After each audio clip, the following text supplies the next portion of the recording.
Hey guys, it's Matt with Warrior Combat Academy, and today we're going to be doing a slightly different style of video. Today I'm going to be talking to you guys about how playing Pokemon as a kid turned me into a professional MMA fighter today, okay? So let's start off by, for those of you who don't know what Pokemon is, first of all, go play it, it's a great game. But second of all, for those of you that aren't going to go out and play it, let's tell you a little bit about what it is, okay?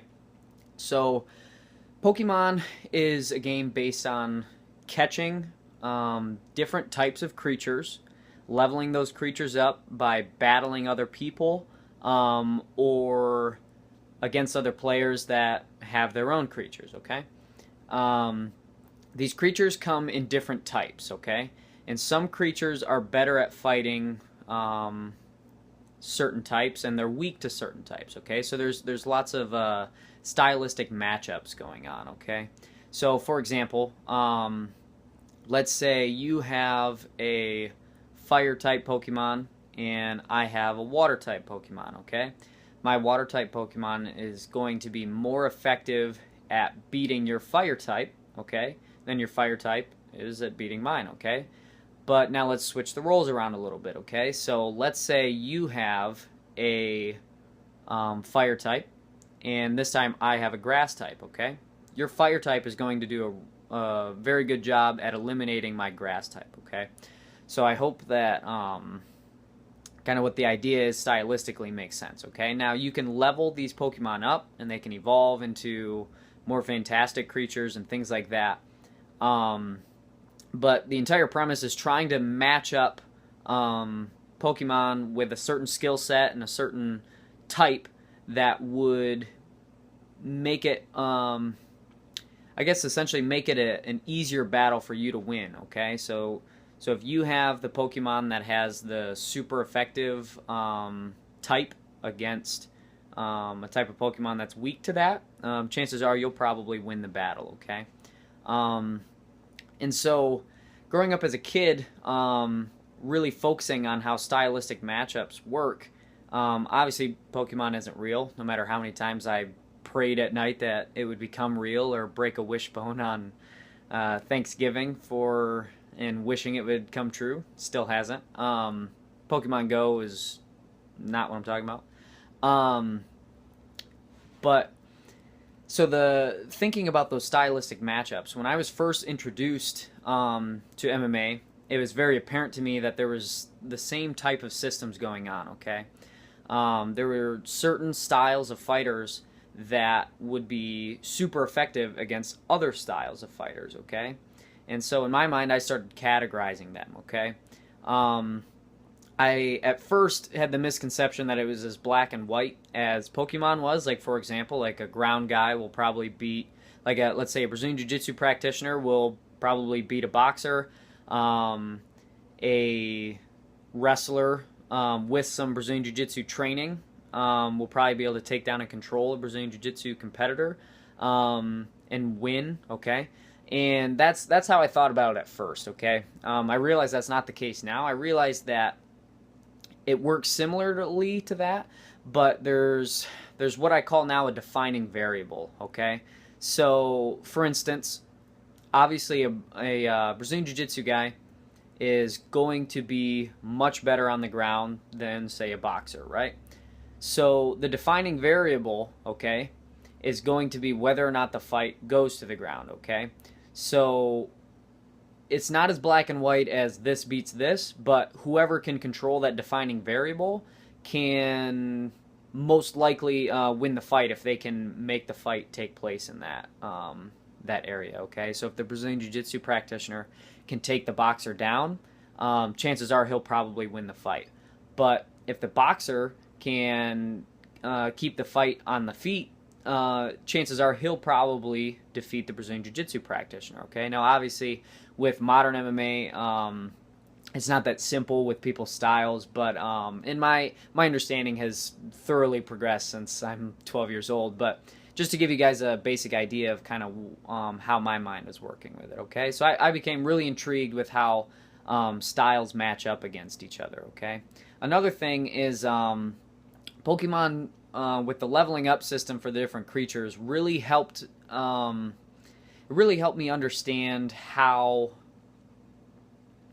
all the little things you're doing add up into something great. Okay, so with most Pokemon, they can level up to level 100 or whatever, but they'll usually have what are called evolutions. Okay, so let's say I have a Pokemon, he's level 5. Once I get him to level 16, he'll evolve and he'll gain new moves, he'll look a little different, and he'll be more powerful. Okay, but all the way up from 5 to 16, okay, as he's leveling up, he's getting more and more powerful, but once he evolves, he gets a big step, okay, a big chunk better, okay? And the same thing would usually happen once a Pokemon got to level 36, okay? But then they would just level up all the way to 100, okay?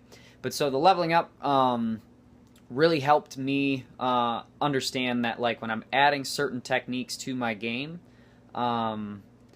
that I might not see a huge progression, but if I can track all the little things that are happening, okay, I know that eventually it's going to lead to a big evolution of myself, of my own game, okay? So being able to track all the little things that are going right has really helped me stay on course to pursuing my goal of being a professional MMA fighter. So the last thing that Pokemon really helped me understand was setting challenges, okay? So with Pokemon, there are certain, they're called gym battles, okay? They're kind of like boss fights in other video games where they're exceptionally hard opponents that you have to train specifically for. And a lot of times you will know what style, okay, or what type the gym is. So if the gym is a fire type, I'll probably want to bring my water type Pokemon, okay, because I'll be super effective that way. But really being able to look long term at what a certain goal is and what the most efficient way to beat that is going to be,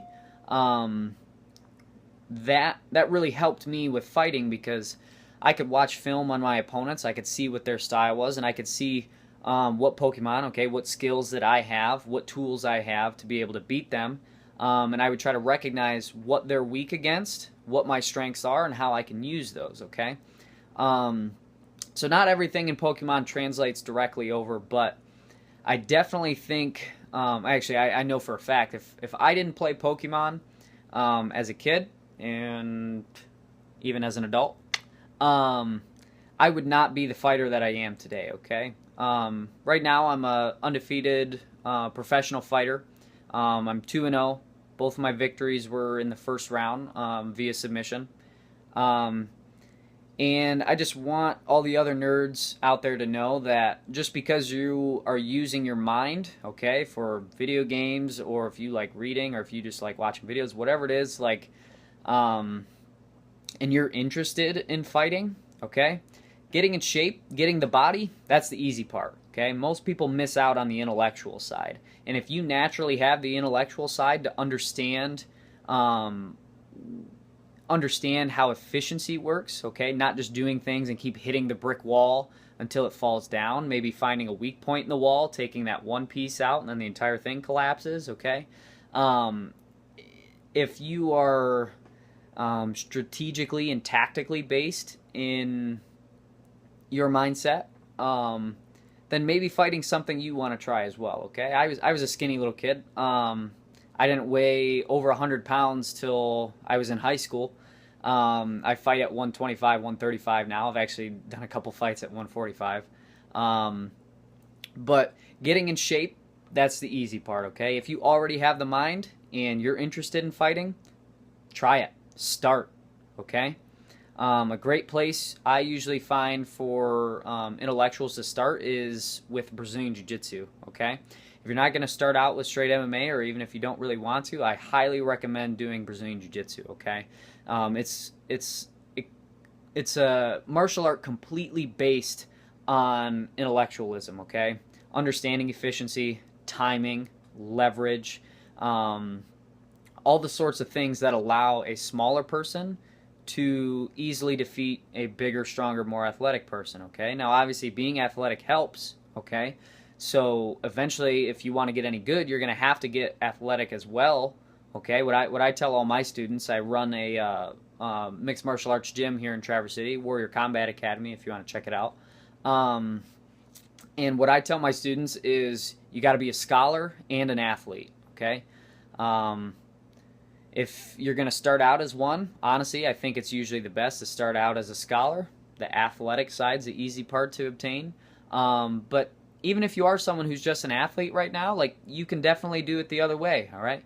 You can become, if you're already an athlete, all right, all you have to do is start hanging out with more intellectuals, and that stuff will rub off on you very quickly, okay? Because most of what makes someone an intellectual, most of what makes someone very clever or very smart, isn't a very complex set of things. They have a few simple rules that they follow, okay?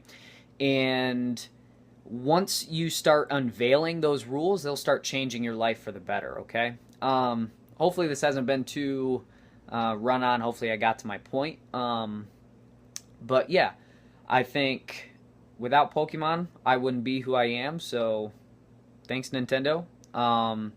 Mudkip is my favorite starter type, or my favorite starter Pokemon. I especially like it when he turns into Swampert, because he's a water and ground type, which makes it so he's highly effective against multiple types of Pokemon. But he's not weak to very many either, okay? My opinion, Swampert's a little OP, and that's why Mudkip is my favorite starter. Leave your favorite starter in the comments below, and let me know if there's anything else super nerdy that's helped you become who you are today, all right? Thanks for watching. Bye.